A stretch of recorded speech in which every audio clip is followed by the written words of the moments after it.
Alhamdulillahi wa kafa wassalatu wassalamu ala sayyidina maulana Muhammadin rasulillah wa ala ibadihi alladhina astafa wa ba'du.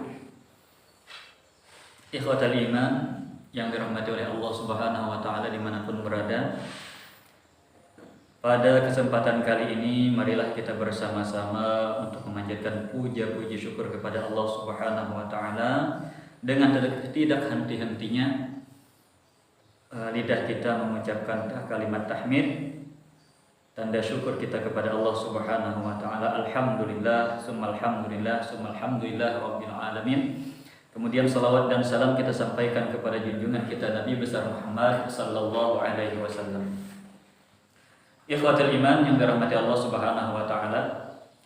Baik, untuk mengisi kajian kita pada hari ini kita akan membacakan kitab Ihya Ulumuddin karangan Al-Imam Al-Ghazali rahimahullah ta'ala, halaman 329. Bagi yang ada kitabnya silakan dibuka. Qala al-musannif rahimahullah ta'ala wa nafa'ana bihi wa bi'ulumihi fid dharain amin.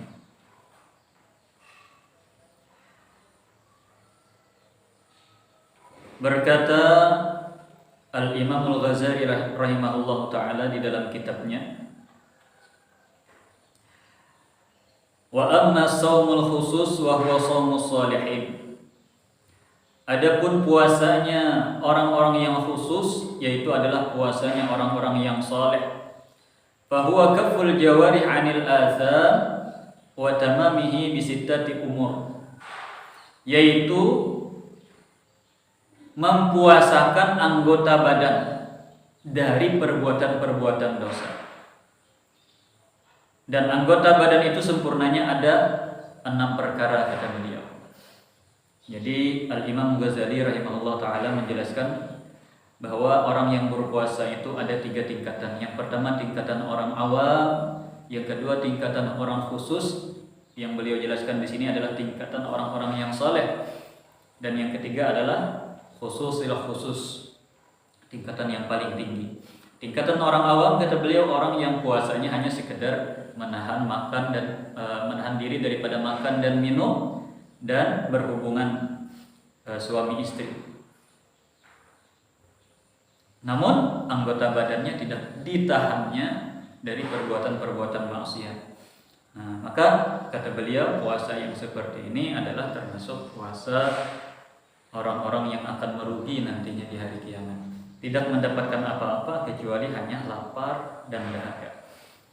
Maka seyogianya, sepantasnya kita tingkatkan kualitas puasa kita, yaitu kepada tingkatan yang kedua, puasa al-khusus, puasa orang-orang yang saleh. Menjaga anggota badan. Anggota badan yang pertama al-awwalu ghaddul basar. Yang pertama adalah menjaga mata, menjaga pandangan wa kaffihi anittisa'i fil nazari ila kulli ma yazum wa yakrah. Menjaga mata, memelihara pandangan dari hal-hal yang tercela, dari hal-hal yang makruh, yang tidak terpuji. Wa ila kulli ma yushghilu qalbu wa yulhi an dzikrillah, dan menjaga mata dari hal-hal yang bisa membuat kita lupa dan lalai daripada mengingat Allah Subhanahu wa taala. Nah, jadi tingkatan puasa orang saleh itu mereka jaga matanya dari hal-hal yang melalaikan. Kalau bisa, kalau melihat sesuatu yang membuat ia lupa dan lalai daripada Allah Subhanahu wa taala, maka dia tidak akan lihat sesuatu itu. Puasa matanya, tidak memandang sesuatu tersebut. Ini puasanya orang-orang saleh. Tidak melihat kecuali pandangannya, penglihatannya itu bernilai pahala. Itu puasanya orang-orang yang saleh. Qala alaihi salatu wassalam, an-nazratu sahmun masmum min sihami iblis. Pandangan itu adalah anak panah yang beracun daripada anak panah iblis. La'anahullah. Faman tarakaha khaufan minallah, barang siapa meninggalkan pandangan-pandangan yang tercela tersebut karena dia takut kepada Allah, atahullahu azza wa jalla imanan yajidu halawatahu fil qalbi, maka Allah akan berikan kepada orang itu keimanan yang mantap di dalam hatinya dan terasa nikmat di dalam hatinya. Jadi berangkat daripada hadis ini Imam Ghazali rahimahullah taala kata beliau yang pertama yang harus dijaga itu pandangan. Puasa mata nih, puasa. Kita jaga pandangan kita. Kalau ingin mendapatkan kenikmatan iman di dalam hati kita, nikmat beribadah kepada Allah Subhanahu wa taala. Jaga pandangan. Puasa. Wa ruya Jabir an Anas, dan meriwayatkan Sayyidina Jabir dari Sayyidina Anas radhiyallahu taala anhuma an Rasulillah, dari Rasulullah sallallahu alaihi wasallam annahu qala khamsun yufattirna as-sha'im, ada 5 macam yang membuat orang puasa itu batal pahalanya. Yang pertama al-kadzib, berdusta. Yang kedua wal ghibah, gosip, menggibah, membicarakan orang lain, keburukan orang lain, aib orang lain. Wan namimah, namimah, anjur atad, adu domba. Wal yaminul kadzibah, sumpah palsu. Wan nazaru bisyahwah, dan yang kelima pandangan dengan syahwat. Memandang kepada lawan jenis dengan syahwat batal puasanya. Hati-hati jaga pandangan. Maksudnya bukan puasanya secara syar'i, secara hukum fikih yang batal, akan tetapi pahala puasanya itu yang batal. Ini sepakat ulama kita, yang batal itu pahala puasanya, bukan puasanya. Kalau puasanya sah, tetap sah, artinya kewajiban dia terlaksana, tergugurkan, namun pahala puasanya itu batal. Yang mana di antara pahala puasa itu seperti yang disebutkan oleh baginda Nabi sallallahu alaihi wasallam, siapa yang berpuasa di bulan Ramadan karena keimanan dan mengharapkan ridha pahala ganjaran dari Allah, imanan wa ihtisaban, pahalanya itu akan Allah beri ampunan, ganjarannya dapat ampunan atas segala dosa-dosanya yang telah lalu, artinya habis dosa-dosanya, putih bersih seperti bayi baru lahir. Ganjaran pahala puasanya kalau orang yang mendapatkan ganjaran sempurna, tapi kalau ini ada sempurna kayak ini, kada kawan nanti itu, tidak bisa mendapatkan itu. Matanya tidak terjaga, tidak jadi putih bersih seperti bayi yang baru lahir. Maka harus dijaga. Mata dijaga dari pandangan yang tidak baik, termasuk memandang orang dengan pandangan remeh, itu juga dosa, maka dijaga. Tidak memandang perempuan, tidak, tapi memandang saudaranya dengan pandangan yang meremehkan, itu juga termasuk yang membatalkan pahala puasa. Jaga mata kita. Kemudian yang kedua asani hifzul lisan, menjaga lidah. Tadi mata, yang kedua adalah lidah. Anil hadyan, dari perkataan-perkataan yang sia-sia. Perkataan yang sia-sia, sekalipun bulan puasa, waktu puasa ini kita jaga, jangan sampai keluar kata-kata yang sia-sia. Jadi daripada berbicara yang sia-sia, lebih baik kita diam. Kalau kita tidak bisa berkata yang baik, lebih baik diam, puasa untuk kita puasa, mulut kita puasa. Wal kadzib, apalagi berdusta, itu dosa. Yang sia-sia itu tidak berdosa, tapi kalau kita puasa jaga, jangan berkata yang sia-sia. Berbohong, dusta itu dosa. Wal ghibah, tadi ghibah, wan namimah, adu domba, wal fuhsh itu berkata kotor. Kata-kata kotor kita jaga, hati-hati, termasuk di media sosial. Walaupun dia tidak berbicara tapi menulis di FB, di IG, di WA dan apa saja medianya, tulisan itu adalah terjemahan daripada kata-kata. Maka sama hukumnya. Walaupun tidak berbicara tapi menulis kata-kata yang kotor, maka pahala puasanya akan batal. Wal jafa ini perkataan yang kasar. Kalau tadi perkataan kotor, kali ini perkataan kasar. Ketika marah timbul kata-kata yang kasar, atau kata-kata yang menghina, yang menyakitkan hati saudara kita, itu al-jafa namanya. Wal khusumah, perkataan permusuhan. Jaga, jangan sampai keluar kata-kata permusuhan dari mulut kita. Wal mira, dan kata-kata yang bernilai bersifat riya, pamer dan sebagainya. Wah, aku tadi ini itu dan sebagainya. Riya. Itu juga membatalkan pahala puasa, termasuk tadi bukan sekedar kata-kata, termasuk juga di media sosial. Kita juga hati-hati menulis sesuatu, mengunggah sesuatu kalau niatnya untuk riya. Maka itu juga membatalkan pahala puasa kita. Jadi harus hati-hati, benar-benar hati-hati kita di bulan puasa ini. Kita jaga kualitas puasa kita dengan benar-benar. Jangan sampai batal pahala puasa kita. Wa ilzamuhu sukut, hendaklah banyak-banyak diam, kata beliau. Wa syughluhu bi dzikrillah, dan sibukkan muntung mulut lidah itu dengan zikir. Ingat menyebut nama Allah Subhanahu wa taala. Nah, ini pilihannya. Bila kadang berdiam, boleh berbicara, tapi yang dibicarakan itu adalah zikir, yang dibaca diucapkan itu adalah zikrullah. Yang pertama, yang kedua watilawatil Quran, atau membaca Al-Quran. Membaca Al-Quran. Fahadza shaumul lisan, dan inilah puasanya lidah. Jadi lidah ini di bulan Ramadan ini orang-orang yang soleh, dia cuman bisa digunakan untuk zikir, membaca Al-Quran, dan perkataan-perkataan baik lainnya. Qaulun bil ma'ruf. Kalau tidak bisa, maka lebih baik diam, tidak usah berbicara sama sekali. Maka qala Sufyan Tsauri rahimahullah ta'ala berkata, al-ghibah tufsidus shaum. Ghibah, mengumpat, menggosip, membicarakan orang lain, itu akan merusak puasa.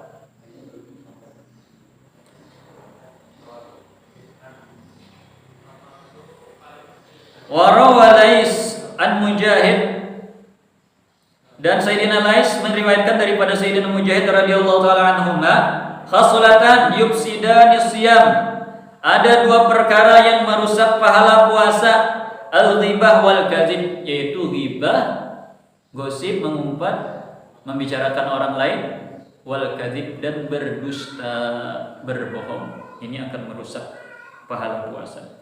Wa qala alaihi salatu wassalam, dan Nabi Muhammad sallallahu alaihi wasallam bersabda, innamas shaumu junnatun, sesungguhnya puasa itu adalah perisai. Fa idza kana ahadukum shaiman, apabila kamu salah seorang di antara kamu berpuasa, fala yarfus, jangan berkata perkataan yang kotor, wala yajha, dan jangan berbuat perbuatan yang tidak baik, yang salah.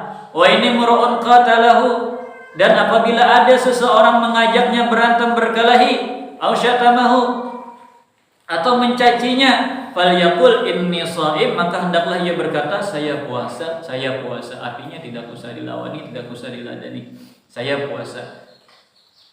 Mengatakan saya puasa ini dikatakan kepada orang lain, maaf saya puasa, dan juga dikatakan kepada dirinya sendiri, wahai diriku, kamu sedang puasa. Maka tidak usah ladani orang itu. Nah, itu maknanya. Falyaqul inni shaim, katakan saya sedang puasa. Ada orang mengajak berantem, ada orang mengejek, ada orang mencaci, ada orang mencela, ada orang bikin olah dengan kita, maka katakan inni shaim, saya sedang puasa. Boleh dikatakan kepada orang itu supaya dia paham kita sedang puasa, atau katakan pada diri kita sendiri, saya sedang puasa. Wahai diriku, kamu sedang puasa. Tahan. Nah, itu maksudnya. Wajah fil khabar, dan dalam suatu dikabarkan, dan ada sebuah riwayat, anna imra'ataini, ada dua orang perempuan di zaman Nabi sallallahu alaihi wasallam, shamata, kedua-duanya berpuasa. Fa ajhadahumal ju', maka keduanya kelaparan dan kehausan yang bersangatan. Fi akhirin nahar, di akhir hari itu, artinya sudah tengah hari lebih, hampir asar, hampir maghrib, sudah asar, sudah hatta kadata anta talaffa, hampir-hampir dua orang perempuan ini binasa, artinya uyuh benar, liut benar, puasa hendak jiun. Faba'atsata ila Rasulillah, maka kedua perempuan ini mengutus utusan kepada baginda Nabi sallallahu alaihi wasallam, yastazinahu fil iftar, untuk meminta izin kepada Nabi supaya keduanya ini bisa minta izin untuk buka puasa karena sudah uyuh benar, sudah kelelahan, tidak tahan lagi menahan haus dan lapar. Fa arsala ilaihi maqadha, maka Nabi sallallahu alaihi wasallam mengutus kepada dua perempuan ini tadi satu wadah, mungkin ember, mungkin baskom, wadah diantar. Wa qala, dan Nabi bersabda, kullahuma, katakan kepada dua orang perempuan itu, qi'a fihi, muntahlah di dalam wadah ini. Ma akaltuma, apa yang telah kalian berdua makan. Padahal orang yang baru tadi puasa makan apa, ada kadang-kadang ada makan apa-apa. Tapi ujar Nabi alaihi salatu wasallam, Nabi bersabda, suruh kedua perempuan itu muntah di dalam wadah ini apa yang dimakan, muntahkan apa yang telah kalian berdua makan. Faqa'at ihdahuma, maka tiba-tiba muntah salah satu di antara kedua perempuan tadi, nisfahu, setengah wadah itu penuh dengan darah segar dan daging segar. Muntah darah, muntah daging, setengah. Waqa'atil ukhra, dan di perempuan yang kedua muntah juga setengahnya lagi hingga penuh wadah tersebut. Fa'ajaban nas, maka manusia yang melihat itu merasa heran, takjub dengan kejadian itu. Faqala alaihi salatu wasallam, dan Nabi sallallahu alaihi wasallam bersabda, hatani samata amma ahallallahu lahuma, dua orang perempuan ini berpuasa, dia menjaga diri daripada yang diharamkan oleh Allah, daripada makanan yang diharamkan oleh Allah, yang dihalalkan oleh Allah dia jaga, dia tidak makan. Yang halal dia tidak makan ketika dia sedang berpuasa. Wa aftarata ala ma haram, akan tetapi mereka berdua ini berbuka dengan apa yang diharamkan oleh Allah Subhanahu wa taala. Qaidat ihdahuma ila al-ukhra, mereka duduk berdua, faja'alata yaghtabanin nas. Kemudian ketika mereka duduk berdua itu menggibah orang lain, menggibah manusia lain, mengomongi kekurangan kejelekan orang lain. Fahadza ma akalata, maka inilah yang mereka berdua makan. Jadi orang yang ghibah, orang yang mengomongi saudaranya itu sama dengan memakan daging mentah, daging saudaranya. Ini kan seperti itu dalam Al-Quran disebutkan. Ayuhibba ahadukum ayyakula lahma akhihi maitan fakarihtumuh. Jangan menggibah. Apakah kalian suka memakan daging saudara kamu dalam keadaan sudah menjadi bangkai? Kalian tidak akan suka itu. Maka orang yang gibah sama dengan memakan bangkai saudaranya. Wal'iyazubillah. Dan ini nyata terjadi di zaman baginda Nabi alaihi salatu wasallam. Ada dua orang perempuan yang sedang puasa, di akhir hari dia sudah tidak tahan lagi menahan haus dan lapar, hampir binasa, sampai minta izin untuk buka. Tapi ternyata Nabi alaihi salatu wasallam tahu penyebab kedua orang ini tadi seperti itu karena kedua orang ini, dua perempuan ini menggibah saudaranya. Jadi kita jaga juga mulut kita dari ghibah, dari dusta dan dari perbuatan dosa lainnya. Bukan cuma sekedar dijaga, ditahan daripada makan dan minum, tapi perkataan kita juga harus dijaga. Ingat tadi, cuma berzikir atau membaca Al-Quran atau perkataan-perkataan yang baik, itu yang boleh kita gunakan lidah kita selama kita berpuasa. As-salisu, dan yang ketiga, anggota yang ketiga, kafus sam'i anil isgha ila kulli makruh, menjaga pendengaran dari mendengar apa-apa yang tidak baik, yang tercela. Li'anna kullama hurima qawluhu hurimal isgha, karena segala sesuatu yang haram untuk dibicarakan haram juga untuk didengarkan. Walizalika sallallahu azza wajalla bainal mustami' wa akilus sahad. Oleh karena itu Allah menyamakan dosa orang yang mendengarkan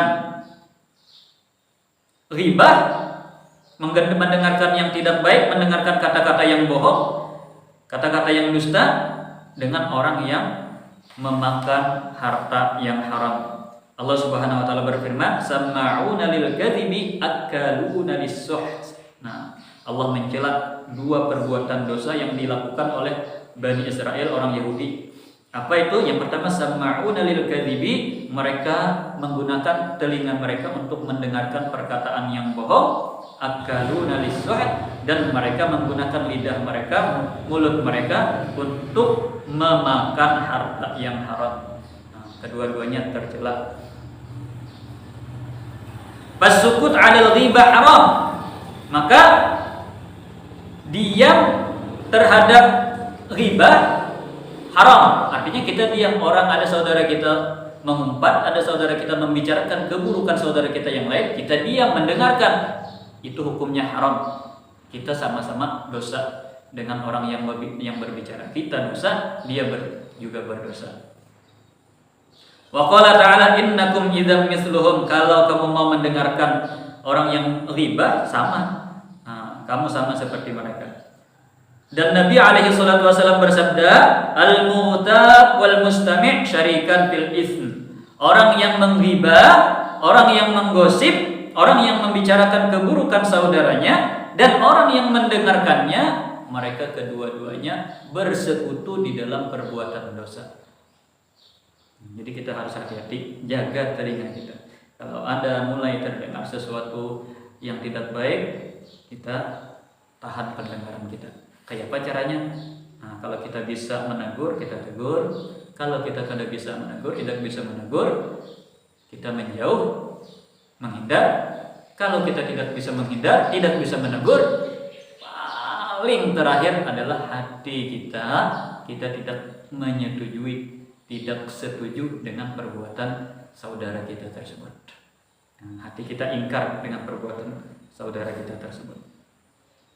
Ar-rabi' dan yang keempat yang harus dijaga, kafu baqiyatil jawarih anil asam minal yaddi war rijli anil makarih. Menjaga anggota yang lain yaitu tangan, kaki dari hal-hal yang buruk. Wa kafil baq, dan menjaga perut anis syubhat waqtul iftar, dari perkara-perkara yang syubhat waktu berbuka puasa. Nah, ini harus kita perhatikan juga. Nah, hati-hati. Apa saja yang syubhat waktu iftar yang harus kita jaga? Fala ma'na lis-shaum wa huwa kaffu 'anil ta'amil halal summa al-iftar 'alal haram. Maka tidak ada gunanya berpuasa, yaitu dia menjaga tidak makan seharian daripada yang halal, tapi kemudian waktu berbuka dia berbuka dengan yang haram, maka sia-sia puasanya.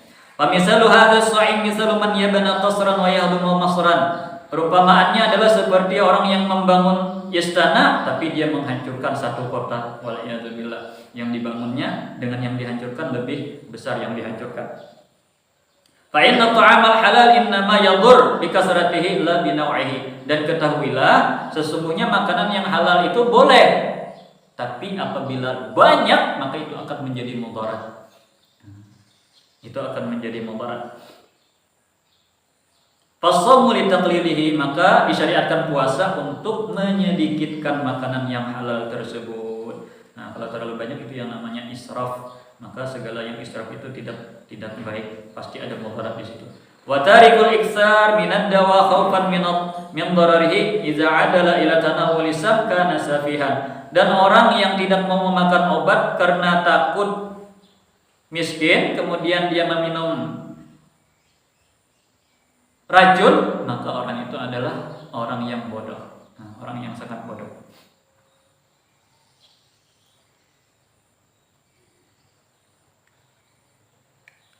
Orang yang minum obat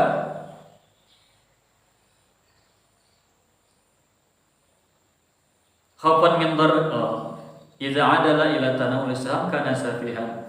Nah, orang yang tidak memakan banyak obat karena takut kalau makan banyak obat ini mudarat, akan tetapi setelah itu dia meminum racun, nah itu adalah orang yang bodoh. Sama tadi orang puasa. Orang puasa itu dia waktu siang hari dia tahan tidak makan yang halal, karena kalau terlalu banyak makan yang halal itu kan akan mudarat. Tapi ketika dia berbuka puasa, dia berbuka dengan yang haram. Nah, ini adalah orang yang bodoh. Yang haram jauh lebih mudarat daripada banyak makan yang halal.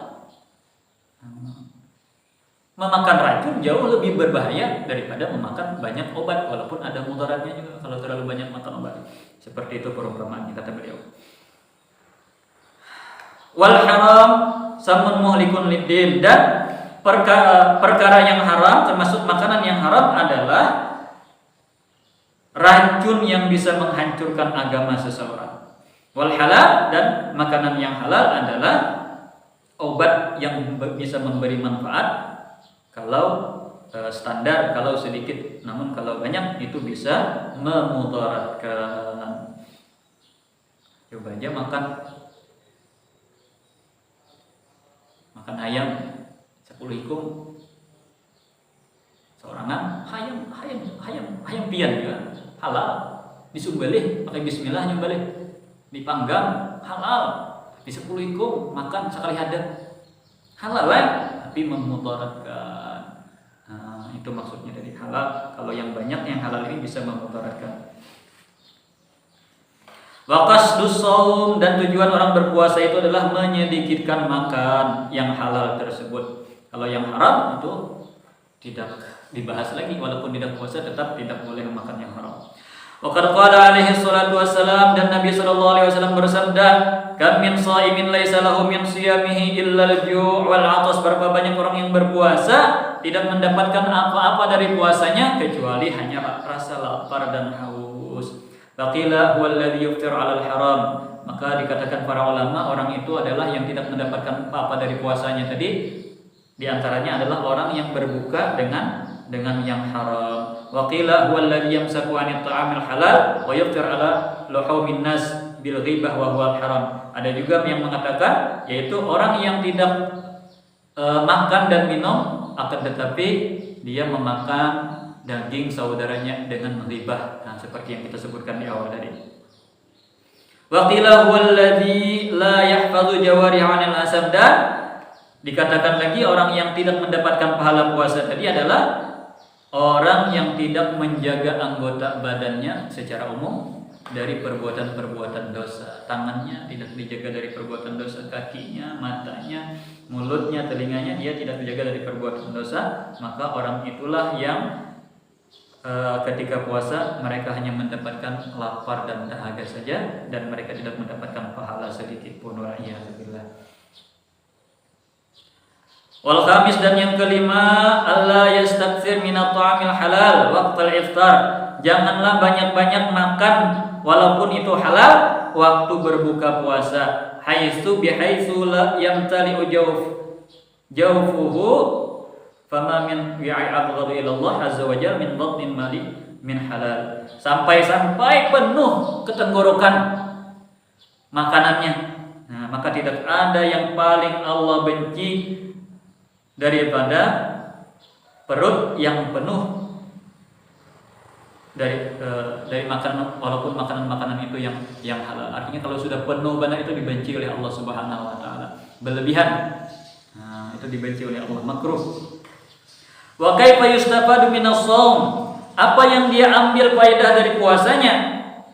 Kahru aduwillah wa kasru syahwah idza tadaraka as-sam' 'inda fitri ma fatahu suddah wa tanhar wa rubbama yazidu 'alaihi fi alwanit ta'am. Waktu siang dia tahan dirinya dari makan dan minum, tapi waktu maghrib, waktu berbuka puasa, dia makan minum memuaskan hawa nafsunya. Nah, waktu siang dia tahan nafsu, waktu berbuka dia puaskan hawa nafsu, dia turuti hawa nafsunya. Apa yang dia dapatkan dari puasanya? Sedangkan tujuan berpuasa itu adalah untuk menahan nafsu, mengendalikan nafsu. Kalau setelah berbuka kita turuti kehendak nafsu, semuanya dimakan sampai penuh perut kita, apa yang didapat dari puasa tadi? Nah, jadi hakikat puasa itu melatih diri kita menahan, mengendalikan nafsu kita. Makanya mengurangi makan walaupun dari yang halal sekalipun.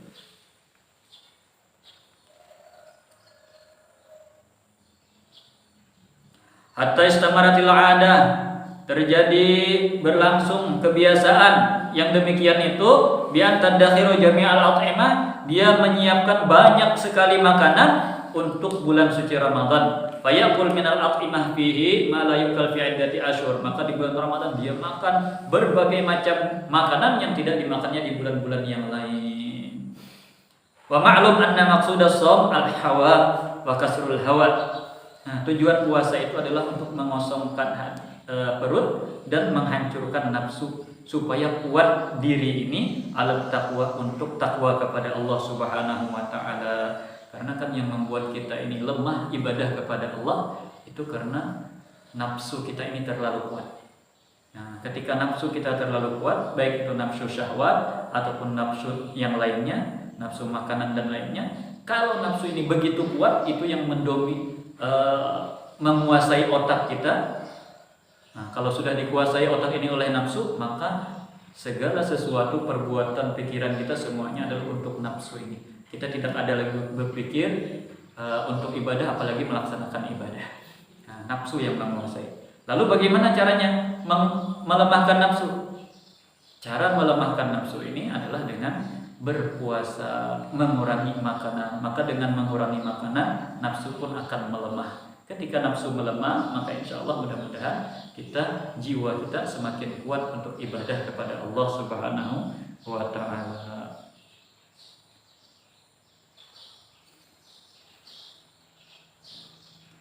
Nah, ini hadirin yang dirahmati Allah Subhanahu wa taala yang disampaikan oleh Al-Imam Abu Hamid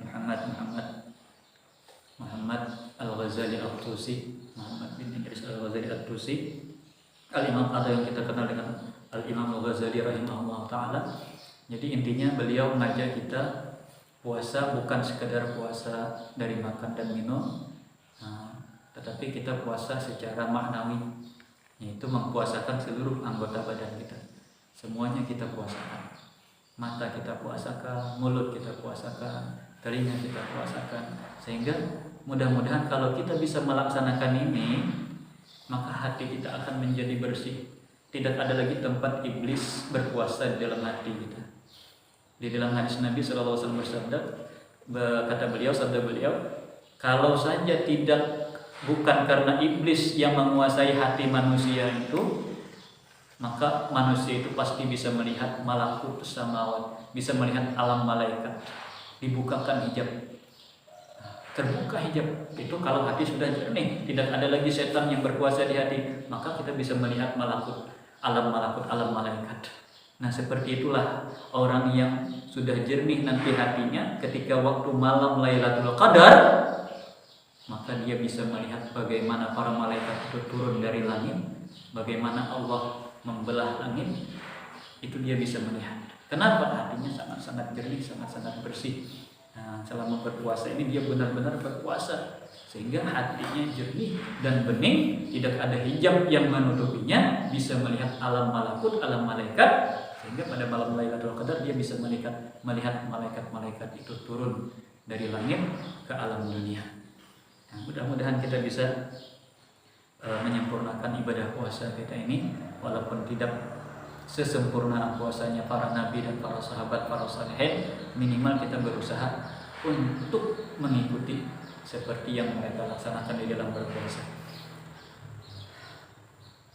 Kira-kira ini yang bisa kita sampaikan pada kesempatan kali ini.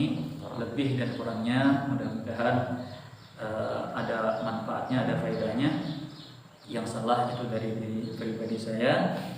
Billahi taufiq wal hidayah wa ridha wal inayah. Wassalamualaikum warahmatullahi wabarakatuh.